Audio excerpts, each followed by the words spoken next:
बिस्मिल्लाहिर्रहमानिर्रहीम अस्सलामु अलैकुम रहमतुल्लाह। इस्टेब्लिशमेंट की जानिब से सुप्रीम कोर्ट ऑफ पाकिस्तान को, ख़ास तौर पर चीफ़ जस्टिस ऑफ पाकिस्तान को ग्रीन सिग्नल मिल गया है और ये ग्रीन सिग्नल इंतहाई खुफिया अंदाज में रातों रात अचानक बहुत बड़ी तब्दीली रोनमा हुई है, बहुत बड़ा चेंज आया है और रातों रात ये ग्रीन सिग्नल खुफिया तौर पर पाकिस्तान के इस्टेब्लिशमेंट की जानिब से चीफ़ जस्टिस ऑफ पाकिस्तान को पहुंचा दिया गया, बता दिया गया, उनके नॉलेज में लाया गया है कि पिटिशन आ रही है और उस पिटिशन के अंदर बिलावल की नाअहली और डिस्क्वालिफिकेशन होनी है और जो आसिफ अली जरदारी के पास इस वक्त इस्तिस्ना मौजूद है उसको ख़त्म करना है। देखिए, ये 27वीं तरमीम के अंदर आसिफ अली जरदारी ने इस्तिस्ना लिया था। आज ये 28वीं तरमीम के ऊपर इतनी बड़ी रुकावट बन के बैठे हैं, 28वीं तरमीम नहीं होने दे रहे। उसके पीछे वजह क्या है? वजह उसके पीछे ये है कि इनकी जो गवर्नमेंट है, सूबाई गवर्नमेंट सिंध के अंदर पीपल्स पार्टी की, पंजाब के अंदर नून लीग की, वो सारी फारिग हो जाएंगी, इनके पल्ले कुछ नहीं बचेगा। इनको पता है कि यही तो हमारे लिए एक आखिरी ऑप्शन है जहाँ से हम लूट मार करते हैं। वफाक के अंदर तो इस्टेब्लिशमेंट बड़ी अपने पंजे कंट्रोल करके बैठी है, पंजे उसने गाड़े हुए हैं और इस्टेब्लिशमेंट वफाक के अंदर तो, इस्लामाबाद के अंदर तो हिलने नहीं देती, पर नहीं मारने देती।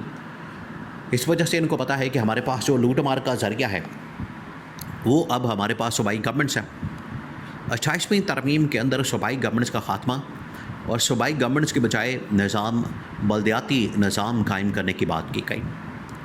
फिर उसी के अंदर से ही मज़ीद सूबे बनाना और सूबे बना के वहाँ पर बल्दियाती निज़ाम को मजबूत करना, पावरफुल करना, ये इनके लिए सबसे बड़ा मसला है, नून लीग और पीपल्स पार्टी के लिए। अब 27वीं तरमीम के अंदर आसिफ अली जरदारी को चाहिए था इस्तिस्ना, लाइफ टाइम का इस्तिस्ना मिल गया। जिस तरीके से जनरल आसिम के पास इस वक्त लाइफ टाइम इस्तिस्ना मौजूद है, बिल्कुल उसी तरीके से आसिफ अली जरदारी के पास भी लाइफ टाइम का इस्तिस्ना मौजूद है। अब ये जो लाइफ टाइम का इस्तिस्ना मिला हुआ है, ये किसी वक्त भी ख़त्म हो सकता है, इसको चैलेंज किया जा सकता है।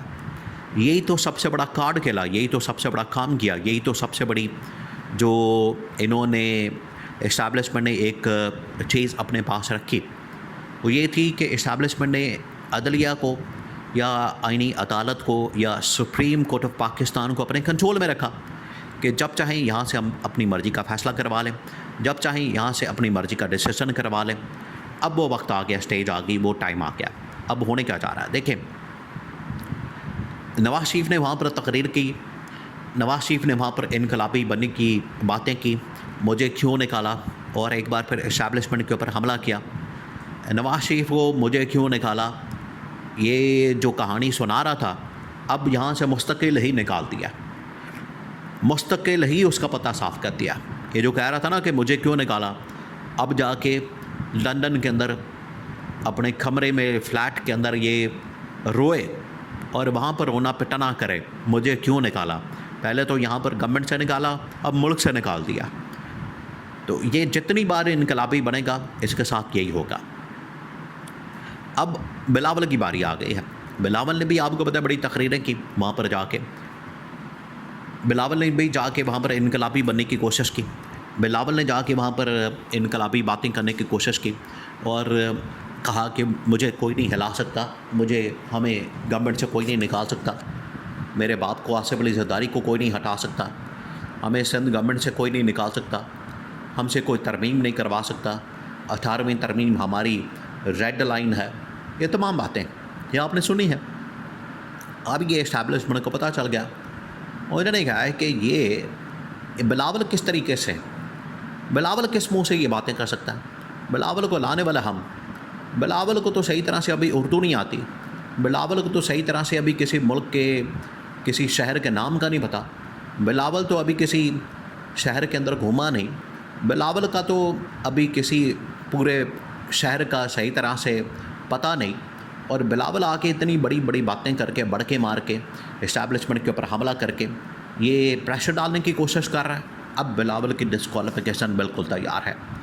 खमद दिलशाद की जानिब से जो रास्ता दिखाया गया था खमद दिलशाद जो कि साबिक सेक्रेटरी इलेक्शन कमीशन, उन्होंने एक रास्ता दे दिया था। उन्होंने कहा था कि बिलावल कोई ज़्यादा क्रीज से बाहर निकल के छक्के चौके मारने की कोशिश ना करें, यॉर्कर आएगा और यॉर्कर आएगा विकेटें उड़ा देगा और बिलावल के डंडे उड़ा देगा, बिलावल को पता भी नहीं चलेगा। अब ये होने जा रहा है। उन्होंने रास्ता दे दिया था कि सुप्रीम कोर्ट के अंदर या फिर आईनी अदालत के अंदर एक पिटिशन आएगी और वो पिटिशन आ रही है, इस्टेब्लिशमेंट की जानिब से ग्रीन सिग्नल आ गया।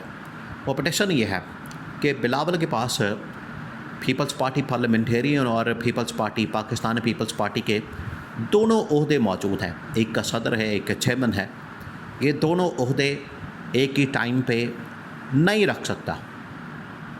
ये है वो पॉइंट, ये है वो नुक्ता, ये है वो चीज़ जिसके ऊपर बिलावल की डिस्क्वालिफिकेशन बिल्कुल तैयार है। यहाँ से इनको डिस्क्वालीफाई किया जाएगा, यहाँ से फारिग किया जाएगा और ये 24 से 48 घंटे का काम है। इसके लिए कोई ज़्यादा समातें नहीं चाहिए, इसके लिए इन्होंने कोई ज़्यादा समातें नहीं करनी। 2 से 4 समातें होंगी और ठक करके फ़ैसला आ जाएगा सुप्रीम कोर्ट से। वहाँ पर इसको अपील का भी हक़ नहीं मिलना, आप ज़रा अंदाज़ा करें। और फिर उसके बाद अगली बारी लग जानी है आसिफ अली जरदारी की। आसिफ अली जरदारी के पास जो इस्तिस्ना मौजूद है, आसिफ अली जरदारी के पास जो इस वक्त लाइफ टाइम एक इस्तिस्ना पाया जाता है, उसको फ़ारिग करना है और वहाँ से उसको निकालना है। ये जो इस्तिस्ना एक मरतबा ख़त्म हो गया, ये इस्तिस्ना एक मरतबा फ़ारिग कर दिया गया, हटा दिया गया। उसके बाद आसिफ अली जरदारी को किसी भी अदालत के अंदर बुलाना, नोटिस करना और उसके ऊपर उससे डिमांड करना कि जो तुम्हारे दुबई के अंदर फ्लैट्स हैं, जायदादें हैं, बैरून मुल्क प्रॉपर्टियां हैं, या तो आके उनको साबित करो, उनकी रसीदें जमा करवाओ, या फिर डिस्क्वालिफिकेशन के लिए तैयार हो जाओ। ये अब इसको पैगाम दिया जाएगा। सेम यही पैगाम नवाज शरीफ को दिया गया कि डिस्क्वालिफिकेशन हो जाएगी, केसेस खुल जाएंगे, मुकदमात खुल जाएंगे, वरना मुल्क से भाग जाओ। तकरीर तुमने कर दी है, ये गले पड़ जाएगी। तो देखिए नवाज शरीफ कितना वो सियाना आदमी है। उसने कहा कि मुल्क से भागना बेहतर है बजाय डिस्क्वालीफाई होने के, या पैसा जो लूट मार की कमाई इनके पास मौजूद है वो इनके हवाले नहीं करनी। वो मुल्क से भाग गया, उसने अपनी दौलत बचा ली, प्रॉपर्टी बचा ली। तो आसिफ अली जरदारी के पास भी यही ऑप्शन होगी, मौका होगा, या तो अपनी दौलत बचा लें, पैसा बचा लें, या फिर अपना इक़्तिदार बचा लें, या फिर अपनी पावर बचा लें।